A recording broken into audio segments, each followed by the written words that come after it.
નમસ્કાર વિદ્યાર્થી મિત્રો, ધોરણ 10 વિષય સામાજિક વિજ્ઞાન, પ્રકરણ 5 ભારતનો વિજ્ઞાન અને ટેકનોલોજીનો વારસો. વિજ્ઞાન અને ટેકનોલોજી ક્ષેત્રે જે સંશોધનો થયા તેમણે વિશ્વના દેશોને નજીક લાવી દીધા છે. દેશ વચ્ચેના આંતરવ્યવહારને સરળ બનાવ્યો છે. વિશ્વના તમામ દેશો વચ્ચે સહયોગ વધ્યો છે. નવો અભિગમ ઉદ્ભવ્યો છે. રાષ્ટ્રો વિશ્વ શાંતિ અને સહઅસ્તિત્વ તરફ અભિમુખ થયા છે. એટલે આ પ્રકરણમાં આપણે જોવાનું છે કે વિજ્ઞાન અને ટેકનોલોજી ક્ષેત્રે ભારતે શું વારસો જાળવી રાખ્યો છે. વિજ્ઞાન અને ટેકનોલોજી ક્ષેત્રે જે નવા નવા સંશોધનો થયા છે, વિશ્વના દેશોને નજીક લાવી દીધા છે. દેશ વચ્ચેના આંતર વ્યવહારને સરળ બનાવ્યો છે. વિશ્વના તમામ દેશો વચ્ચે સહયોગ વધ્યો છે. નવો અભિગમ ઉદ્ભવ્યો છે. રાષ્ટ્રો વિશ્વ શાંતિ અને સહઅસ્તિત્વ તરફ અભિમુખ થયા છે. વિજ્ઞાન એટલે વ્યવસ્થિત જ્ઞાન અને ટેકનોલોજી એટલે વિજ્ઞાનની વ્યવહારિક ઉપયોગિતા. એટલે વિજ્ઞાન અને ટેકનોલોજી શબ્દો ભિન્ન હોવા છતાં જોડાઈ ગયા છે. એટલે આપણે વિજ્ઞાન ટેકનોલોજી શબ્દ જે વાપરીએ છીએ, બંને શબ્દોનો અર્થ સમજવા જેવો છે. વિજ્ઞાન એટલે વ્યવસ્થિત જ્ઞાન. બીજા શબ્દોમાં કહીએ તો વિજ્ઞાન એટલે વિશિષ્ટ પ્રકારનું જ્ઞાન અને વિજ્ઞાન કહેવામાં આવે છે, અથવા વ્યવસ્થિત પ્રકારનું જ્ઞાન. બીજો શબ્દ છે ટેકનોલોજી એટલે વિજ્ઞાનની વ્યવહારિક ઉપયોગિતા, કે આપણે વિજ્ઞાનનો વ્યવહારમાં કેવી રીતે ઉપયોગ કરીએ છીએ તે. વિજ્ઞાન અને ટેકનોલોજી આ બંને શબ્દો ભિન્ન હોવા છતાં જોડાઈ ગયા છે અને આપણે વિજ્ઞાન ટેકનોલોજી એવો શબ્દનો ઉપયોગ કરીએ છીએ. એટલે આ પાઠની અંદર ભારતના વિજ્ઞાન ટેકનોલોજી વારસો કે વિજ્ઞાન ટેકનોલોજી ક્ષેત્રે આપણે શું હરણફાળ પડી છે, આપણે શું વારસો જે જાળવી રાખ્યો છે, કે આપણા જે વિજ્ઞાન ટેકનોલોજી તે કાર્ય કરતા જે વૈજ્ઞાનિકો હોય તો એમણે શું અમૂલ્ય ફાળો આપ્યો છે, એ વિશેની ચર્ચા આપણે આમાં કરી રહ્યા છીએ. એમાં પ્રથમ મુદ્દો છે આપણો પ્રાચીન ભારતનો વિજ્ઞાનના ક્ષેત્રે વારસો. આપણા પ્રાચીન ભારતના મહાન ઋષિઓએ વિજ્ઞાન ક્ષેત્રે અમૂલ્ય વારસો વિશ્વને આપ્યો છે. આપણે જે પ્રાચીન પરંપરાઓથી જે ચાલી રહ્યા છે, એટલે આપણા પ્રાચીન ભારતના જે મહાન ઋષિઓ જે આપણે અભ્યાસ કરી રહ્યા છે, એમણે વિજ્ઞાન ક્ષેત્રે અમૂલ્ય વારસો આ વિશ્વને આપ્યો છે.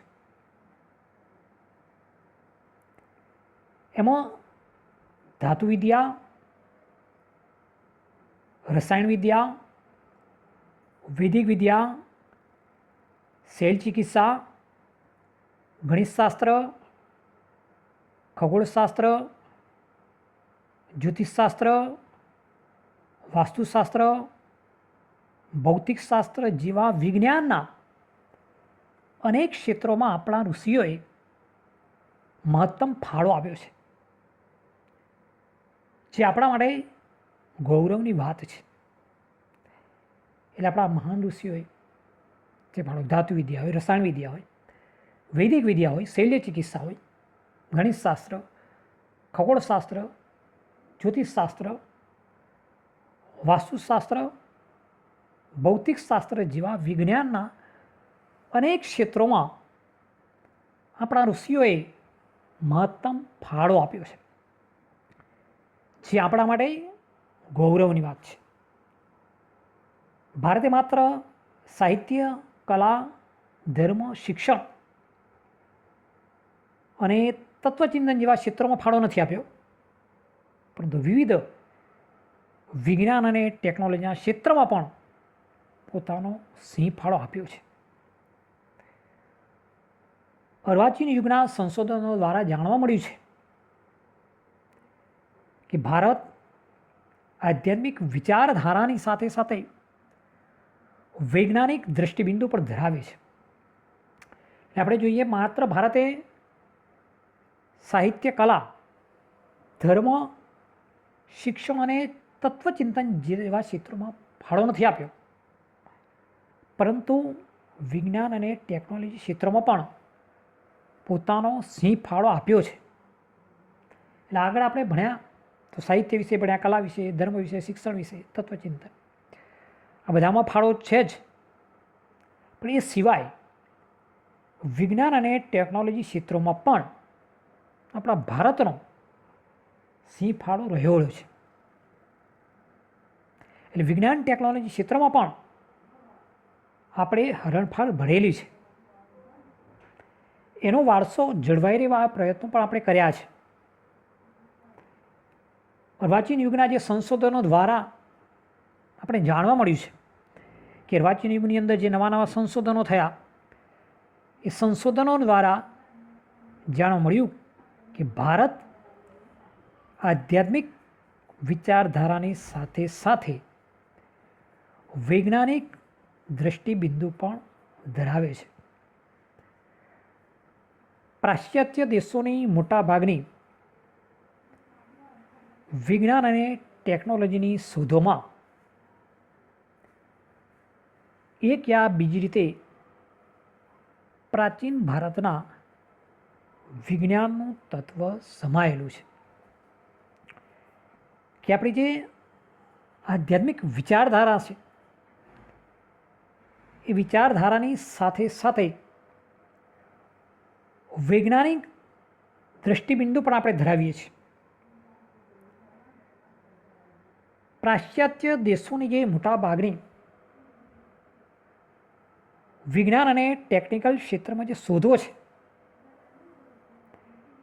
એમાં એક યા બીજી રીતે પ્રાચીન ભારતના વિજ્ઞાનનું તત્વ એમાં સમાયેલું છે.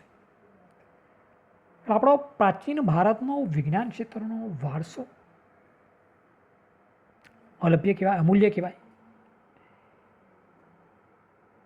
કે એની અંદર દરેક ક્ષેત્રોમાં આપણો ફાળો રહેલો છે. આપણી ભારતની વિચારધારા આધ્યાત્મિક વિચારધારા છે, પણ આધ્યાત્મિક વિચારધારાની અંદર પણ વૈજ્ઞાનિક દૃષ્ટિબિંદુ પણ રહેલું છે. પાશ્ચાત્ય દેશોએ જે મોટા મોટા જે ટેકનોલોજીની શોધો કરી, એમાં પણ આપણે એક યા બીજી રીતે પ્રાચીન ભારતના વિજ્ઞાનનું તત્વ પણ એમાં સમાયેલું છે.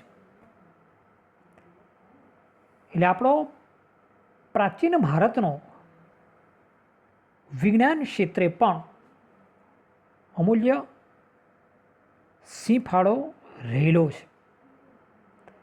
એના જે સંશોધનો થયા છે, એમાંથી પણ આપણને જાણવા મળેલું છે. ત્યાર પછીનો નવો મુદ્દો છે ધાતુ વિદ્યા. એ ધાતુ વિદ્યા ક્ષેત્રે આપણે શું પ્રગતિ કરી છે, આપણો શું ફાળો રહેલો છે, એની ચર્ચા કરી લઈએ. તો પ્રાચીન કાળથી ભારતના લોકો ધાતુ વિદ્યાનો પોતાના વ્યવહારિક જીવનમાં ઉપયોગ કરે છે. કે પ્રાચીન કાળથી જે ભારત છે આપણું, એ ભારતના લોકોનો ધાતુ વિદ્યાનો પોતાનો વ્યવહારિક જીવનમાં ઉપયોગ કરે છે. પ્રાચીન ભારતે ધાતુ વિદ્યામાં અદ્વિતીય સિદ્ધિઓ હાંસલ કરી હતી. એના ઉદાહરણ સ્વરૂપે સિંધુકાલીન સંસ્કૃતિથી મળી આવેલી ધાતુની નર્તકીની પ્રતિમા, તક્ષશિલામાંથી પ્રાપ્ત થયેલી કુષાણ રાજવીના સમયની ભગવાન બુદ્ધની પ્રતિમાઓ, ચોલ રાજવીના સમયમાં તૈયાર થયેલા ધાતુ શિલ્પો, ચેન્નઈના સંગ્રહાલયમાં સચવાયેલું આંતરરાષ્ટ્રીય ખ્યાતિ ધરાવતું નૃત્ય કલામાં ઉત્કૃષ્ટ નમૂનારૂપ મહાદેવ નટરાજનું શિલ્પ તથા ધનુર્ધારી શ્રીરામનું શિલ્પ, દેવદેવીઓ, પશુ પક્ષી તથા સોપારી કાપવાની સુડીઓ વગેરેને ગણાવી શકાય.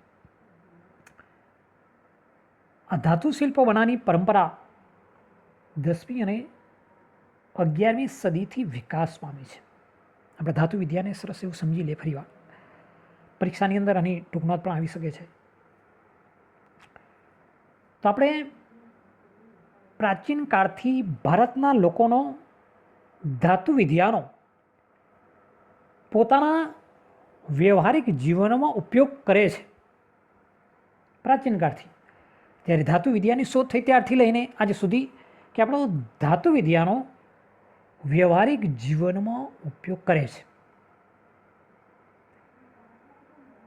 પ્રાચીન ભારતે ધાતુ વિદ્યામાં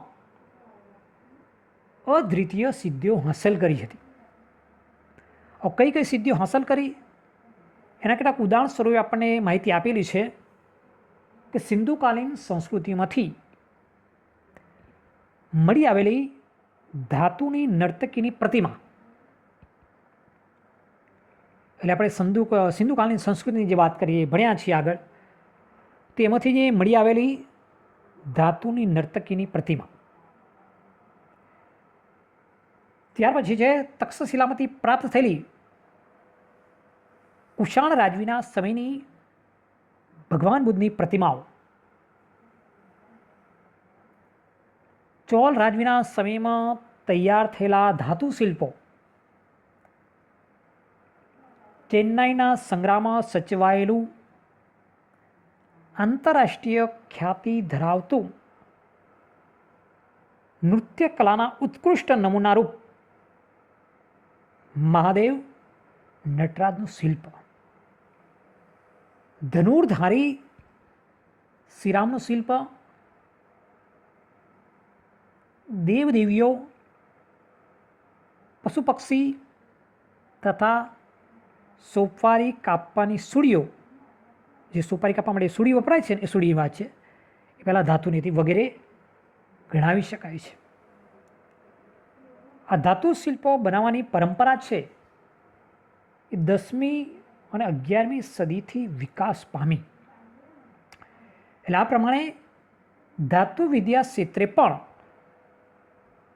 આપણા દેશે પ્રગતિ કરેલી છે અને એ પ્રગતિની અંદર પણ આપણે જે ભણ્યા કે ધાતુ વિદ્યા ક્ષેત્રે પણ આપણે જે ઉપયોગ કરેલો છે કે આપણા જીવનની અંદર, તો એની પણ માહિતી મળી છે કે આપણા જે ભારતીય લોકો હતા, પ્રાચીન ભારતીય, એટલે પ્રાચીન સમયથી આપણે ધાતુ વિદ્યા ક્ષેત્રે અદ્વિતીય સિદ્ધિઓ હાંસલ કરી હતી. એમ અલગ અલગ સમયની આપણે વાત કરી. ધાતુની નર્તકી, તક્ષશિલામાંથી મળેલ કુષાણ રાજવીની ભગવાન બુદ્ધની પ્રતિમાઓ, ચોલ અને રાજવી સમયમાં ધાતુના શિલ્પો, ચેન્નાઈના સંગ્રહમાં સચવાયેલું ખ્યાતિ ધરાવતું નૃત્યકલાનું શ્રેષ્ઠ ઉત્કૃષ્ટ નમૂનારૂપ મહાદેવ નટરાજનું શિલ્પ, ધનુધારી શ્રીરામનું શિલ્પ, દેવદેવીઓ, પશુ પંખી અને સોપારી કાપવાની સુડીઓ વગેરેને ગણાવી શકાય છે. આ બધા ધાતુ શિલ્પો બનાવવાની પરંપરા કઈ સદી? તો 10મીથી 11મી સદીનો વિકાસ પામી હતી એવું કહી શકાય. હવે નવો મુદ્દો છે આપણે રસાયણ વિદ્યા વિશે સમજવાનું છે કે રસાયણ શાસ્ત્ર એક પ્રયોગાત્મક વિજ્ઞાન છે. રસાયણ વિજ્ઞાનની આપણે વાત કરીએ છીએ કે રસાયણ શાસ્ત્ર છે પ્રયોગાત્મક વિજ્ઞાન છે. આ વિદ્યા વિવિધ ખનિજો, છોડ, કૃષિ માટેના બીજ, વિવિધ ધાતુનું નિર્માણ કે તેમાં પરિવર્તન તથા સ્વાસ્થ્યની દ્રષ્ટિએ જરૂરી ઔષધિઓના નિર્માણમાં ઉપયોગી છે. જે રસાયણ ક્ષેત્રે આપણે જે પ્રગતિ કરી છે, તો આ વિદ્યા એટલે વિવિધ ખનિજો, છોડ હોય, કૃષિ માટેના બીજ હોય, વિવિધ ધાતુનું નિર્માણ કે પરિવર્તન હોય, અથવા તો સ્વાસ્થ્ય દ્રષ્ટિએ આપણે જે જરૂરી ઔષધિના નિર્માણમાં ઉપયોગી છે એની વાત કરેલી છે. કે રસાયણ શાસ્ત્રીઓમાં નાલંદા વિદ્યાપીઠના બૌદ્ધ આચાર્ય નાગાર્જુનને ભારતીય રસાયણ શાસ્ત્રના આચાર્ય માનવામાં આવે છે. એમણે રસરત્નાકર અને આરોગ્ય મંજરી જેવા ગ્રંથો લખ્યા છે. કે આપણા ભારતની અંદર જે રસાયણ શાસ્ત્રીઓ થઈ ગયા એમાં નાલંદા વિદ્યાપીઠના જે બૌદ્ધ આચાર્ય નાગાર્જુનને ભારતીય રસાયણ શાસ્ત્રના આચાર્ય માનવામાં આવે છે. એમણે રસરત્નાકર અને આરોગ્ય મંજરી જેવા ગ્રંથો લખ્યા છે. આચાર્ય નાગાર્જુને વનસ્પતિ ઔષધિની સાથે સાથે રસાયણ ઔષધો વપરાશની ભલામણ કરી હતી. પારાની ભસ્મ કરીને ઔષધ તરીકે વાપરવાનો પ્રયોગ તેમના દ્વારા શરૂ થયો હોવું તેવું મનાય છે. નાલંદા વિદ્યાપીઠમાં રસાયણ વિદ્યાના અભ્યાસ અને સંશોધનો માટે પોતાની અલગ રસાયણ શાળાને ભઠ્ઠીઓ હતી.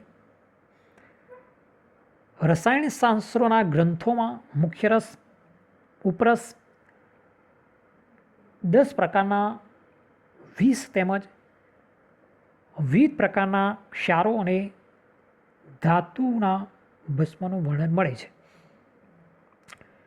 આગળ જોઈ લઈએ કે આચાર્ય નાગાર્જુને જે વનસ્પતિ ઔષધિની સાથે સાથે રસાયણ ઔષધો વાપરવાની ભલામણ કરી હતી. એટલે વનસ્પતિ ઔષધિ ખરી, પણ એની સાથે સાથે રસાયણ ઔષધિ વાપરવાની ભલામણ કરી છે કે જેમાં પારાની ભસ્મ કરીને ઔષધ તરીકે વાપરવાનો પ્રયોગ તેમના દ્વારા શરૂ થયોનું મનાય છે. નાલંદા વિદ્યાપીઠમાં રસાયણ વિદ્યાના અભ્યાસ અને સંશોધન માટે પોતાની અલગ રસાયણ શાળાઓ અને ભઠ્ઠીઓ હતી. રસાયણ શાસ્ત્રોના ગ્રંથોમાં મુખ્ય રસ, ઉપરસ, 10 પ્રકારના વિષ તેમજ વિવિધ પ્રકારના ક્ષારો અને ધાતુઓની ભસ્મનું વર્ણન મળે છે. રસાયણ વિદ્યાની ઉત્કૃષ્ટતા તો ધાતુમાંથી બનાવેલી ભગવાન બુદ્ધની પ્રતિમામાં દ્રશ્યમાન થાય છે. 7.1 ફૂટ ઊંચી 1 ટન વજન ધરાવતી તામ્ર મૂર્તિ સુલતાનગંજ બિહારમાંથી મળી આવેલી તથા 18 ફૂટ ઊંચી ભગવાન બુદ્ધની મૂર્તિ નાલંદામાંથી મળી આવેલી છે. 7 ટન વજન ધરાવતો અને 24 ફૂટ ઊંચો સમ્રાટ ચંદ્રગુપ્ત બીજાએ એટલે વિક્રમાદિત્યએ દિલ્હીમાં નિર્માણ કરાયેલા વિજય સ્તંભને હજુ સુધી વરસાદ ટાળ કે તડકામાં આટલા વર્ષો સુધી રહ્યા છતાં કાટ લાગ્યો નથી. આ ભારતની રસાયણ વિદ્યાના ઉત્તમ નમૂના છે. અને ફરી આપણે ખાસ જોઈ લઈશું કે રસાયણ વિદ્યાની ઉત્કૃષ્ટતા તો શું છે કે ધાતુમાંથી બનાવેલી ભગવાન બુદ્ધની પ્રતિમામાં દૃશ્યમાન થાય છે કે 7.1 ફૂટ ઊંચી 1 ટન વજન ધરાવતી તામ્ર મૂર્તિ સુલતાનગંજ બિહારમાંથી મળી આવેલી છે તથા 18 ફૂટ ઊંચી ભગવાન બુદ્ધની મૂર્તિ નાલંદામાંથી મળી આવેલી છે. 7 ટન વજન ધરાવતો અને 24 ફૂટ ઊંચો સમ્રાટ ચંદ્રગુપ્ત બીજાએ એટલે વિક્રમાદિત્યએ દિલ્હીમાં નિર્માણ કરાવેલ વિજય સ્તંભ હજુ સુધી વરસાદ તાડકે તડકામાં આટલા વર્ષો સુધી રહ્યા છતાં કાટ લાગ્યો નથી. એટલે કે આ ભારતની રસાયણ વિદ્યાના ઉત્તમ નમૂના છે કે આપણે જે રસાયણ ક્ષેત્રે જે પ્રગતિ કરી છે તો આજે નમૂના આપણે જોયા સુલતાનગંજની મૂર્તિ હોય, ભગવાન બુદ્ધની પ્રતિમા હોય કે વિક્રમાદિત્યએ બનાવેલો જે વિજય સ્તંભ એ આપણા ભારતની રસાયણ વિદ્યાના ઉત્તમ નમૂનાઓ છે કે વર્ષો સુધી થયા વરસાદ પડે છે, ટાળ પડે છે, તડકો પડે છતાં સુધી એને કાટ લાગતો નથી. એટલે આ પ્રમાણે રસાયણ ક્ષેત્રે પણ આપણે ઘણી બધી પ્રગતિ કરેલી છે અને એમાં પણ આપણે અમૂલ્ય ફાળો આપેલો છે. હવે આપણે નવા મુદ્દામાં જોઈએ વૈદિક વિદ્યા અને શૈલ ચિકિત્સા. આ બધા મુદ્દા સમજવા જેવા છે કે વૈદિક વિદ્યા અને શૈલ ચિકિત્સા ક્ષેત્રે આપણે કેવી પ્રગતિ કરી છે, કેવી સિદ્ધિઓ હાંસલ કરી છે એની ચર્ચા કરવાની છે. કે પ્રાચીન સમયથી ભારતે વૈદિક વિદ્યાને શૈલ્ય ચિકિત્સા ક્ષેત્રે અભૂતપૂર્વ સિદ્ધિ પ્રાપ્ત કરી છે. ભારતીય વૈદિક શાસ્ત્રના મહાન પ્રણેતાઓ મહર્ષિ ચરક અને મહર્ષિ સુશ્રુત તથા વાઘભટ્ટે પોતાના સંશોધનોથી વૈદિક શાસ્ત્રના ઉચ્ચતમ શિખરો સર કર્યા છે. સમજી લઈએ કે આપણે પ્રાચીન સમયથી જે વાત કરીએ છીએ કે ભારતે વૈદિક વિદ્યા હોય, શૈલ ચિકિત્સા બંને ક્ષેત્રે અભૂતપૂર્વ સિદ્ધિઓ પ્રાપ્ત કરી છે. આપણા ભારતીય વૈદિક શાસ્ત્રના જે મહાન પ્રણેતાઓ મહર્ષિ ચરક અને મહર્ષિ સુશ્રુત તથા વાઘભટ્ટે પોતાના સંશોધનમાંથી વૈદિક શાસ્ત્રના ઉચ્ચતમ શિખરો સર કરેલા છે. એટલે પ્રશ્ન ભારતમાં વૈદિક શાસ્ત્ર મહાન જે પ્રણેતાઓ કયા કયા તો મહર્ષિ ચરક, મહર્ષિ સુશ્રુત અને વાઘભટ્ટ. આ ત્રણેય જણાએ સંશોધન ક્ષેત્રે વૈદિક શાસ્ત્રના ઉચ્ચતમ શિખરો સર કર્યા છે. આગળનો મુદ્દો જોઈએ કે મહર્ષિ ચરકે ચરક સંહિતા નામના ગ્રંથમાં 2000 ઉપરાંત વનસ્પતિ ઔષધિઓનું વર્ણન કર્યું છે. મહર્ષિ સુશ્રુતે સુશ્રુત સંહિતામાં શૈલ્ય ચિકિત્સા એટલે કે વાળકાપ વિદ્યા શસ્ત્રક્રિયાના એવા ધારદાર સાધનો ઉલ્લેખ કર્યો છે કે જે માથાના વાળને ઊભા ચીરીને બે ભાગ કરી શકાતા. વાઘભટ્ટનો વાઘભટ્ટ સંહિતા પણ મહત્વનો ગ્રંથ છે. ચરક સંહિતા, સુશ્રુત સંહિતા અને વાઘભટ્ટ સંહિતા પ્રત્યે વેદ માટે આ ત્રણેય ગ્રંથોનો અભ્યાસ ઉપયોગી છે. આપણે જોઈએ તો મહર્ષિ ચરકે ચરક સંહિતા નામના ગ્રંથમાં 2000 ઉપરાંત વનસ્પતિનું ઔષધિનું વર્ણન કર્યું છે. એટલે મહર્ષિ ચરકે ચરક સંહિતા નામનો ગ્રંથ લખ્યો. આ ગ્રંથની અંદર 2000 ઉપરાંત વનસ્પતિ અને ઔષધિનું વર્ણન છે. મહર્ષિ સુશ્રુતે સુશ્રુત સંહિતામાં શૈલ્ય ચિકિત્સા ક્ષેત્રે એટલે કે વાળકાપની વિદ્યા એટલે શસ્ત્ર વિદ્યાની અંદર એવા ધારદાર સાધનો ઉલ્લેખ કર્યો છે કે આપણા જે માથાના વાળને ઊભા ચીરીને બે ભાગ કરી શકાતા. વિચારો, માથાનો વાળ એકદમ તીક્ષ્ણ અને જીર્ણો છે. હવે એ સમયે એવા કેવા શસ્ત્રો હશે, કેવી શસ્ત્ર વિદ્યા હશે કે જેનાથી માથાના વાળને ઊભા ચીરીને બે ભાગ કરી શકાતા.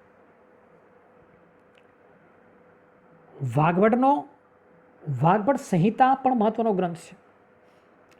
એ ચરક સંહિતા, સુશ્રુત સંહિતા અને વાઘભટ્ટ સંહિતા પ્રત્યેક વેદ માટે આ ત્રણ ગ્રંથનો અભ્યાસ ઉપયોગી છે. એટલે વેદ શાસ્ત્ર જે કામ કરતા હોય, જે વૈદ્ય સાથે કામ કરતા હોય, આપણે જે ઘણી ડૉક્ટર ઘણા વેદો પણ હોય છે, તો આ વેદ જે હોય એમણે આ શાસ્ત્રનો જે અભ્યાસ કરે તો પોતે વૈદિક વિદ્યાની અંદર પોતાનું સરસ એવું યોગદાન આપી શકે છે કે એના આધાર પર એનો અભ્યાસ કરે તો એમને ઉપયોગી થઈ પડે છે. હવે આપણે આગળ મુદ્દો જોઈએ કે પ્રાચીન ભારતના હિન્દુઓના ઔષધ શાસ્ત્રોમાં ખનિજ, વનસ્પતિ અને પ્રાણીઓની ઔષધિઓનો વિશાળ સંગ્રહ સમાયેલો છે. એટલે આપણા પ્રાચીન ભારતના જે હિન્દુઓના ઔષધ શાસ્ત્રમાં શેની વાત કરી છે તો ખનિજ, વનસ્પતિ અને પ્રાણીઓની ઔષધિઓનો એક વિશાળ સંગ્રહ સમાયેલો છે. દવા બનાવવાની ઝીણવટભરી વિધિઓ સાથે દવાનું વર્ગીકરણ તથા દવાના ઉપયોગ માટેના સૂચનો આપવામાં આવ્યા છે. સમજો કે દવા બનાવવાની ઝીણવટભરી વિધિઓની સાથે સાથે દવાઓનું જે વર્ગીકરણ તથા દવાના ઉપયોગ માટેના સૂચનો આપવામાં આવ્યા છે. વાળકાપ કરવા માટે પ્યાલા આકારનો પાટો બાંધી લોહીનું પરિભ્રમણ અટકાવતા. આ સમજવા આવશે કે પહેલાંના સમયની અંદર જ્યારે વાળકાપ કરવામાં આવે ત્યારે પ્યાલા આકારનો પાટો બાંધી જે લોહીનું પરિભ્રમણ હોય એ લોહીના પરિભ્રમણને અટકાવવામાં આવતા હતા. પેડું, મૂત્રાશય, સારણગાંઠ, મોતિયો, પથરી, હરસ, ભાગેલા હાડકાને બેસાડવા, શરીરમાં ઘૂસી ગયેલા પદાર્થોને બહાર કાઢવાની તમામ બાબતોમાં ભારતીયોની નિપુણતા હતી. કે આપણા વાળકાપમાં તો ખરા જ, સાથે સાથે જે રોગોની વાત કરી એની અંદર પીળું હોય, મૂત્રાશય, સારણગાંઠ, મોતિયો, પથરી, હરસ, ભાગેલા હાડકાને બેસાડવા, શરીરની અંદર કોઈ પદાર્થ ઘૂસી ગયેલો હોય તો પદાર્થને બહાર કાઢવાની તમામ બાબતોમાં ભારતીયોની નિપુણતા હતી. તૂટેલા કાન કે નાકની સારવાર અને પ્લાસ્ટિક સર્જરી પણ જાણતા હતા. મૃત શરીરના વાળકાપ કે મીણના પૂતળા દ્વારા પ્રત્યક્ષ જ્ઞાન પણ વિદ્યાર્થીઓને આપતા. પ્રસૂતિ વખતના જોખમી ઓપરેશનો કરતા તેઓ સ્ત્રી તથા બાળરોગનો નિષ્ણાત હતા. રોગોના કારણો અને ચિહ્નોનું વર્ગીકરણ કરી તેનું નિદાન કરી રોગ મટ્યા પછી પાડવાની પરેજી પણ આપતા. એટલે આપણે જે રોગોની વાત કરી તો રોગોની સાથે સાથે કે તૂટેલા કાન કે નાક હોય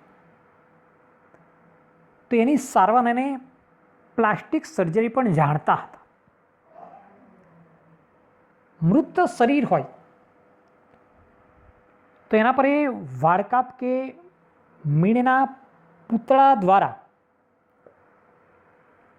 પ્રત્યક્ષ જ્ઞાન પણ વિદ્યાર્થીઓને આપતા. પ્રસૂતિ વખતેના જોખમી ઓપરેશનો કરવા તેઓ સ્ત્રી તથા બાળકોનો નિષ્ણાત પણ હતા. રોગોના કારણો અને ચિહ્નોનું વર્ગીકરણ કરી તેનું નિદાન કરી રોગ મટ્યા પછી પાડવાની પરેજી પણ આપતા હતા.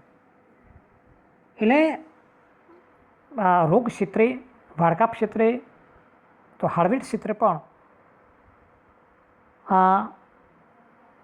જે નિદાન પછી રોગ મટ્યા પછી જે પરેજી પાડવાની હોય એના વિશે પણ માહિતી આપતા હતા. એટલે આપણા જે ઔષધીય શાસ્ત્રો, જે ખનિજ ક્ષેત્ર હોય, વનસ્પતિઓ હોય, પ્રાણી ઔષધિઓનો જે વિશાળ સંગ્રહની આપણે જે વાત કરી એની અંદર દવાની બનાવટોની ઝીણવટભરી વિધિઓનું, સાથે દવાઓનું વર્ગીકરણ, દવાના ઉપયોગ માટેના સૂચનો આપવામાં આવ્યા છે. વાળકાપ હોય અથવા શરીરમાંથી લોહીનું પરિબળમાં અટકાવવું હોય, હાડકાં બેસાડવા, શરીરમાં ઘૂસી ગયેલો પદાર્થ કાઢવો, સારણગાંઠ કે પીળુના રોગો હોય, આ દરેક બાબતોમાં આપણા ભારતીયો નિપુણ હતા. એટલે એમાં નિપુણતા ધરાવતા હતા. સાથે સાથે તૂટેલા કાન કે નાકની સારવાર, પ્લાસ્ટિક સર્જરી વિચારો. પ્રાચીન સમયની અંદર પણ આપણા જે ઋષિઓ થઈ ગયા એ પ્લાસ્ટિક સર્જરી પણ જાણતા હતા. આપણે જો આધુનિક જમાનાની વાત કરીએ પ્લાસ્ટિક સર્જરી, પણ તે સમયે પ્લાસ્ટિક સર્જરી હતા એના પણ એ જાણકાર હતા. હવે કોઈ પણ વિદ્યાર્થીને જે જ્ઞાન આપવાનું હોય પ્રત્યક્ષ, તો શું કરતા? મૃત શરીરનું વાળકાપ કરતા અથવા તો મીણના પૂતળું બનાવી પ્રત્યક્ષ વિદ્યાર્થીઓને જ્ઞાન આપતા. સ્ત્રીઓના જોખમી ઓપરેશનો કરતા સ્ત્રી અને બાળ રોગોના એ નિષ્ણાત હતા. રોગોનું કારણ શોધી નાખ્યું એનું ચીરોનું વર્ગીકરણ કરે અને સચોટ નિદાન કરી અને રોગ મટ્યા પછી કઈ પરિધિ પાળવી એનું પણ જ્ઞાન આપતા થાય.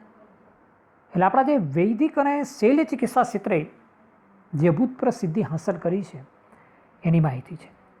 એટલે આપણે તો આપણા ભારતની અંદર પ્રાપ્ત થયેલું છે. ચરક સંહિતા, સુશ્રુત સંહિતા, વાઘ સંહિતાનો આપણે જે અભ્યાસ કરીએ ને તો મને લાગે પૂરેપૂરો અભ્યાસ કરતા આજના જે હોસ્પિટલ એ પણ બંધ થઈ જાય. પણ આપણે એનો ઊંડો અભ્યાસ કરવો પડે. બધી ઔષધિઓનું વર્ણન એમાં છે. આપણી જે ટેકનોલોજી વિદેશી લોકોએ અપનાવી છે, આપણી જે તમામ ઔષધિઓનું જો ઉપયોગ કરીએ તો શરીરમાં કોઈ પણ જાતનો રોગ રહી શકે નહીં. એ આપણી ઔષધિયથી ભરપૂર આપણી વનરાજી હતી. ચરિક સંહિતા, સુશ્રુત સંહિતા હોય કે વાઘભટ સંહિતા, એને બધી માહિતી. ભૃગુ સંહિતાની પણ વાત, ભૃગુ સંહિતા, ચરક સંહિતાની જો આપણે અભ્યાસ કરી લઈએ તો તમામ રોગોનું સચોટ નિદાન એમાંથી મળી રહે. માત્ર આપણે ઔષધિનું સેવન કરવાનું. એટલે આપણા પ્રાચીન સમયમાં આવા દવાખાનાઓ, હોસ્પિટલોથી શું કરતા હતા તો આપણા લોકોએ ઔષધિઓનો ઉપયોગ કરતા હતા. અને ઔષધિનો ઉપયોગ કરે તો જે તે દર્દ જળમૂળમાંથી નાશ પામતું હતું. એટલી ઔષધિમાંથી તાકાત હતી. આપણે ખાલી ઉદાહરણ તરીકે આપણે લીમડાના રસની વાત લઈએ, સામાન્ય તાવ આવતો હોય જો લીમડાનો રસ પી લઈએ તો પણ આપણે તાવ મટી જાય. શરદી ખાંસી માટે અડુસી કે તુલસીનો રસ, આદુનો રસ, આ બધું પીવામાં આવે તો આપણને ખાંસી કે શરદી બધું મટી જાય. એટલે બધી ઔષધિ આપણી પાસે છે, પણ એનો કેવી રીતે ઉપયોગ કરવો એ આપણે જાણવું પડે, એનો અભ્યાસ કરવો પડે. આગળ જોઈએ તો પ્રાચીન ભારતમાંથી પ્રાણી રોગોના શાસ્ત્રો પણ વિકાસ થયો છે. સરસ મુદ્દો સમજવા જેવો છે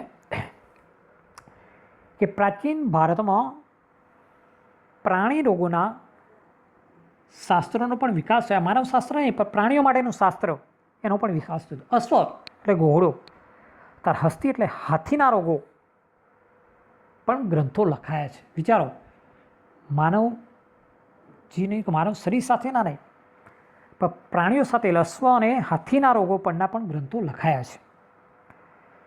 એમાં હસ્તી આયુર્વેદ તથા શાલિહોત્રનું અશ્વશાસ્ત્ર ખૂબ જ પ્રખ્યાત છે.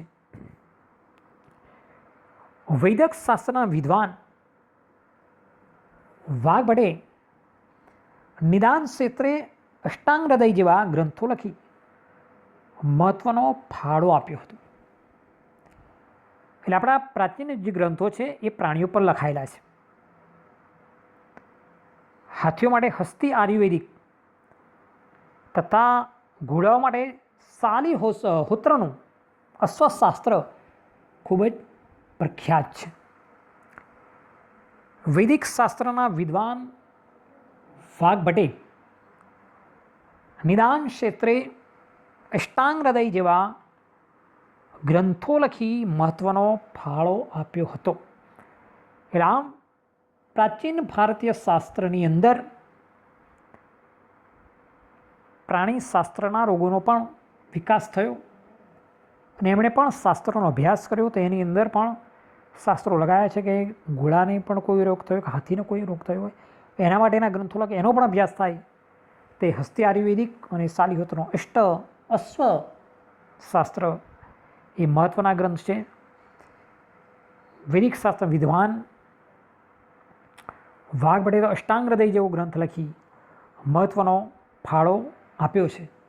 એટલે આપણે વૈદિક વિદ્યાને શૈલ્ય ચિકિત્સા ક્ષેત્રે જે સિદ્ધિઓ હાંસલ કરી છે એની આપણે ચર્ચા કરી છે કે ઔષધ શાસ્ત્રની અંદર ખનિજ આવી જાય, વનસ્પતિ આવે, પ્રાણી આવી જાય. બધી ઔષધિઓનો વિશાળ સંગ્રહ સમાયેલો છે. કેવી રીતે દવાઓ બનાવી, કેવી રીતે વિદ્યાર્થીઓને પ્રત્યક્ષ જ્ઞાન આપવું એની સમજ અહીં આપેલી છે. એટલે આપણા આજે શાસ્ત્રોની અંદર મહર્ષિ ચરક હોય, મહર્ષિ સુશ્રુત વાઘભટ્ટ, એ દરેકે મહાન ઋષિઓએ પોતાનો અનન્ય ફાળો આપી આપણે આ ક્ષેત્રે ખૂબ જ પ્રગતિ કરેલી છે. એટલે આજે આપણે જે આ લગભગ 4 મુદ્દાની ચર્ચા કરી છે, એટલે આજે આપણે અંત સુધી રાખવાનું છે. છતાં એ 4 મુદ્દા જે આપણે જોયા એની થોડીક સમજ કેળવી લઈએ. તો પ્રથમ જે મુદ્દો હતો આપણો પ્રાચીન ભારતનો વિજ્ઞાન ક્ષેત્રનો વારસો. એટલે આપણે જે અંદર જે આ પાઠમાં જે ભણવાના છે, ધાતુ વિદ્યા, રસાયણ વિદ્યા, વૈદિક જ્ઞાન, શૈલ ચિકિત્સા, આટલા સુધી ભણ્યા એટલે 4 મુદ્દામાં આવી ગયા. પછી એની અંદર ગણિતશાસ્ત્ર, ખગોળ આવશે, જ્યોતિષશાસ્ત્ર, વાસ્તુશાસ્ત્ર, ભૌતિક શાસ્ત્ર, આ બધા વિજ્ઞાન આપણે હવે અભ્યાસ કરવાનો છે. આજે આપણે જે ભણ્યા એમાં ધાતુ વિદ્યા, રસાયણ વિદ્યા, શૈલ વિદ્યા અને શૈલ્ય ચિકિત્સા, આ 4 મુદ્દાની ચર્ચા એ પ્રાચીન ભારતના વિજ્ઞાન ક્ષેત્રના વારસામાં આવી જાય છે. ત્યાર પછી આપણે ધાતુ વિદ્યા વિશે ચર્ચા કરી કે પ્રાચીન કાળથી આપણે આ ભારતના લોકો વ્યવહારિક જીવનની અંદર ધાતુનો ઉપયોગ કરે છે એનો પણ ચર્ચા કરી. એમાં સિંધુકાલીન સંસ્કૃતિમાંથી જે મળી આવેલી ધાતુઓની ચર્ચા કરી, તક્ષશિલામાંથી મળી આવેલી, નટરાજનું શિલ્પની વાત કરી, શ્રીરામ ધનુર્ધાની વાત કરી. આ બધા શિલ્પો જે હતા એ આપણને ધાતુ વિદ્યામાંથી પ્રાપ્ત થયેલા છે. ત્યાર પછી રસાયણ વિજ્ઞાન શાસ્ત્રે આપણે જે વાત કરી તો આચાર્ય નાગાર્જુન એ ભારતીય ઔષધ શાસ્ત્રના આચાર્ય માનવામાં આવે છે. એમણે જે પ્રગતિ કરી એની પણ વાત કરી. એમણે જે ગ્રંથો લખ્યા, રસરત્નાકર અને આરોગ્ય મંત્રી જેવા જે ગ્રંથો, આરોગ્ય મંજરી, એની સરસ વાત કરેલી છે. પછી પારાને ભસ્મ ઔષધિ તરીકે વાપરવાનો જે પ્રયોગ છે એ નાગાર્જુને આપેલો હોવાનું મનાય છે. પછી તામ્ર મૂર્તિઓ, સુલતાનગંજની, ભગવાન બુદ્ધની પ્રતિમા, પછી વિજય સ્તંભ કે જેને વર્ષો સુધી કાળ લાગ્યો નથી, એ ધાતુ વિદ્યાની વાત કરી. બીજી શૈલ ચિકિત્સા અને વૈદિક વિદ્યાની જે વાત કરી કે એની અંદર પ્રાચીન સમયથી આપણે જે વૈદિક શાસ્ત્ર અને શૈલ ચિકિત્સા ક્ષેત્રે જે પ્રગતિ કરેલી છે એની વાત કરી કે એની અંદર જે ઔષધિઓનું વર્ણન છે એ ઔષધિ આપણને ખૂબ જ ઉપયોગી છે. આપણા જે ભારતીય ઔષધ શાસ્ત્રની અંદર ખનિજ ક્ષેત્ર હોય, વનસ્પતિ હોય, પ્રાણી ક્ષેત્ર હોય, આ દરેકની અંદર જે પ્રગતિ કરી છે એની વાત કરેલી છે. અને એનો જે આપણે અભ્યાસ કરેલો છે કે એની અંદર તમામ દવાઓ આવી જાય, કે વાળ કાપાઈ જાય એટલે હાડવેદીની અંદર આવી જાય, કે નાક કાનની સર્જરી હોય, પ્લાસ્ટિક સર્જરી હોય, કે વિદ્યાર્થીઓને જે જ્ઞાન આપતા હોય, બાળક હોય, સ્ત્રી રોગ હોય, આ તમામ બાબતોનું એનું ધ્યાન આપતા, એનું નિદાન કરતા. અને પછી પ્રાણીઓનું પણ શાસ્ત્ર લખાયેલી છે એની પણ ચર્ચા કરી છે. એટલે આપણે 4 મુદ્દાઓ આજે જોયા. એ 4 મુદ્દા સાથે એટલે આપણે આજે આટલે સુધી રાખવાનું છે. લખ્યા પછી એની જે PDF આપવામાં આવે તો PDF મુજબ પ્રશ્નો તૈયાર કરવાના છે. એટલે આપણે જે પ્રશ્નોની અંદર ચર્ચા કરીએ તો પ્રાચીન ભારતનું ધાતુ વિદ્યા ક્ષેત્રે પ્રદાન જણાવવાનું છે. પછી આપણા પ્રાચીન ભારતની રસાયણ વિદ્યામાં સાધેલ પ્રગતિનું વર્ણન, વૈદિક વિદ્યા અને શૈલ ચિકિત્સામાં પ્રાચીન ભારતનું મહત્ત્વ, આવા જે 3 પ્રશ્નો આવે એ આપણે લખવાના છે. બીજો છે કે રસાયણ ક્ષેત્રે નાગાર્જુને આપેલું પ્રદાન અને વિજ્ઞાન અને ટેકનોલોજી એટલે શું. આ કેટલાક મુદ્દા, આ પ્રશ્નો છે એ પ્રશ્નો તમારે લખવાના છે. એટલે આજે આપણે આ જે પાન નંબર 37 અને 38 સુધી રાખીશું. આજે 4 મુદ્દાની ચર્ચા કરી છે એ 4 મુદ્દાની જે PDF તમે આપવામાં આવે, જે પ્રશ્નોની મેં એવડે ચર્ચા કરી એ પ્રશ્નો તમારે તૈયાર કરવાના છે. આજે આપણે આટલે સુધી રાખીશું.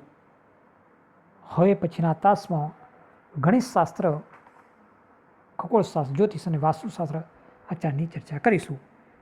આજે આપણે આટલે સુધી રાખીએ. અસ્તુ.